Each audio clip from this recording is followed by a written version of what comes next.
Hi, my name is Peter Blueberry, and I write children's poetry for ages 6 to 99. I write to the child in all of us. And I'm a pretty remarkable comeback story from surviving cancer and depression, and how actually a small little miracle actually got me into writing these poems. I'm a retired architect, and I'm a pretty good artist, but I didn't know I could write poems like these until a small little miracle had happened. But I will go into that in a different video. But right now I want to read some of these poems to you, and I hope that you will enjoy them. The first one is called A New Day, and I think we've all been here. A new day. I stubbed my toe on the bed and smashed my finger in the drawer. I tore my shirt on the chair and spilled my milk on the floor. My toothbrush fell in the toilet, and I can't get my backpack open. Can I please have a new day? This one seems to be broken. Now this next poem, I have a t-shirt with this picture on it. And when I wear it, people say, well, if you wear that, you better be in a good mood. And of course, I wear it because I'm in a good mood. It's called The Laugh.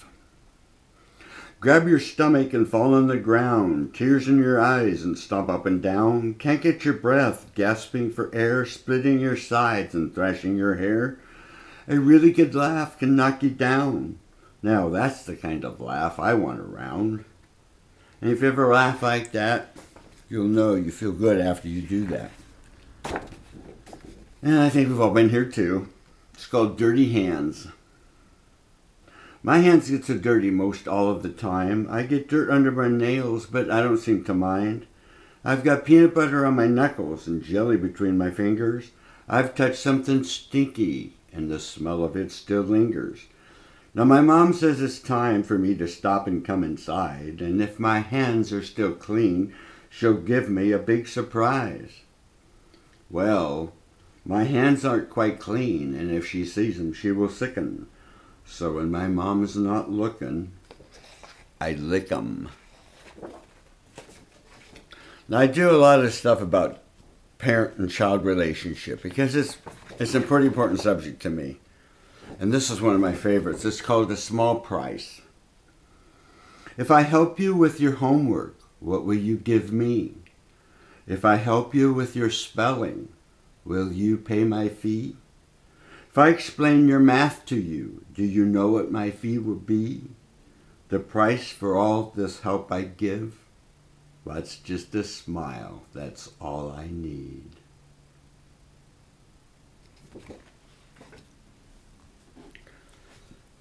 This is one of my favorite pictures. It's called Eagles on the Waves. There is an angry storm raging far out to sea. It's whipping up the water, giving it plenty of energy. Soon large waves will be thrashing and flying towards the land, like eagles on the waves, pounding onto the sand. So keep a watchful eye out when the sea does roar. You might just see an eagle racing towards the shore.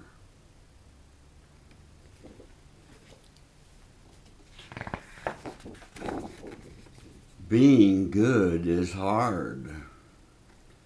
I'm trying to do what's right, be nice to my brother and sister, pick up all my toys, and try not to bother and pester, be polite to people and do things in a proper way. But being good is hard. I know. I tried it yesterday.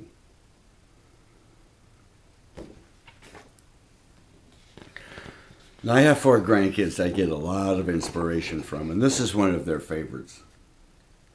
It's called I've Got to Go. I'm sitting here fidgeting. I'm uncomfortable in my seat. There's a reason I can't sit still and why I'm clenching my teeth. There's something I need to tell you. You really need to know. I'm about to have an accident. I've really got to go.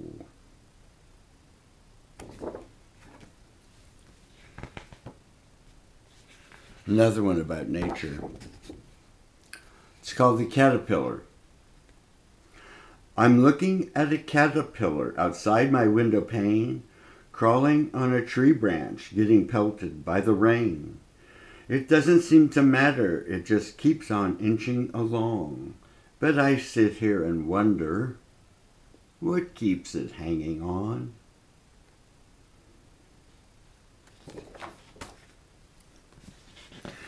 Then my grandkids got into sports, and of course there was a poem there. This is called No Team. Barely the alligator didn't have much of a team. There was no one on his side. Not a teammate could be seen. The other side had 12 players who were ready to play ball.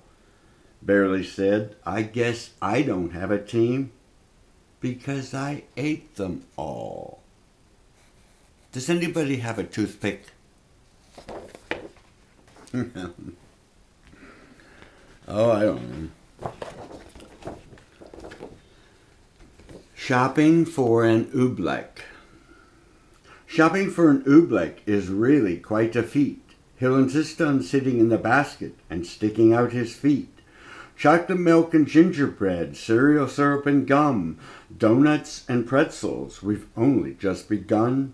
On and on we go until our basket is piled high, until nothing's left in the store except one lonely cherry pie. Then the oobleck says, don't worry. He says it loud and clear. Don't bother putting it in a bag. I'll just eat it all right here. So don't go shopping when you're hungry or you'll turn into an oobleck. Now look real closely at this one and you can see a giant mouse. The cornfield. There's a giant cornfield out behind my house. And I think it's where monsters grow. I swear I saw a 2-ton mouse. Now I know that there are other things out there that I'm sure I think I've seen. But if I've been looking at them, have they been looking at me? Can you see the mouse? Now here's one for Halloween. I hope I get this out in time. It's called Don't Look in the Box. Don't look in that box over there. Don't you dare lift that lid. There are 3 boys who didn't listen. There are 3 boys who wish they did. There is something in there that will turn you into goo. And if you lift the lid too high, it will put its spell on you. So if you don't want to live in that realm of in-between, keep your wits about you. Tonight is Halloween.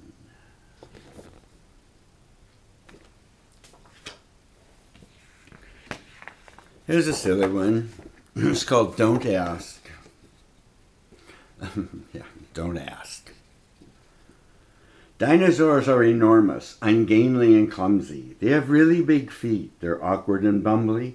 They'll sit and play checkers all day long, Yahtzee, Old Maid, and sometimes Mahjong.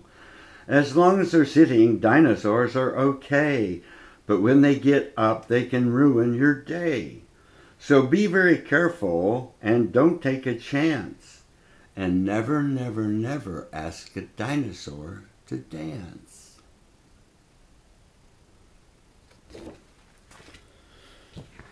Now everybody I know wishes they could do this. Homework. I just hate doing homework. It takes up too much time. Having fun is good for you. Having fun is fine. I rather enjoy the sunshine, be outside and play. It's outside I'd rather be. It's inside I hate to stay.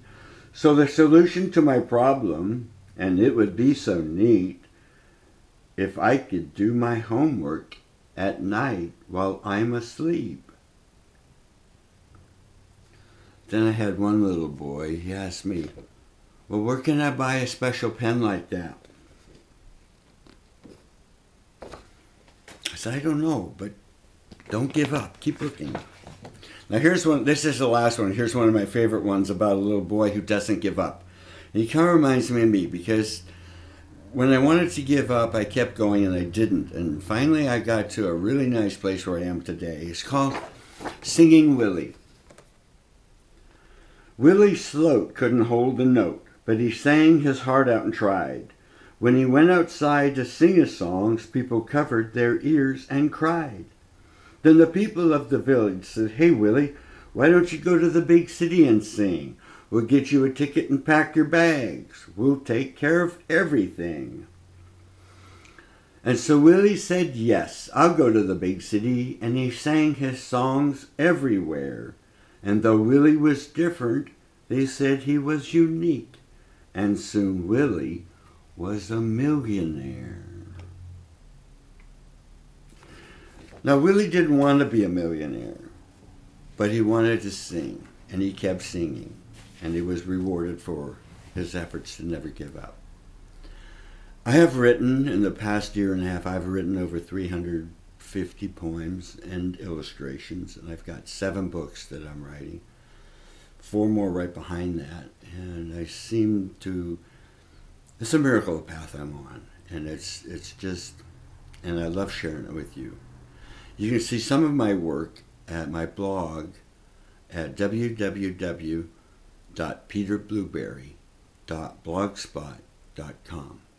And I hope you've enjoyed this, and thank you for being here.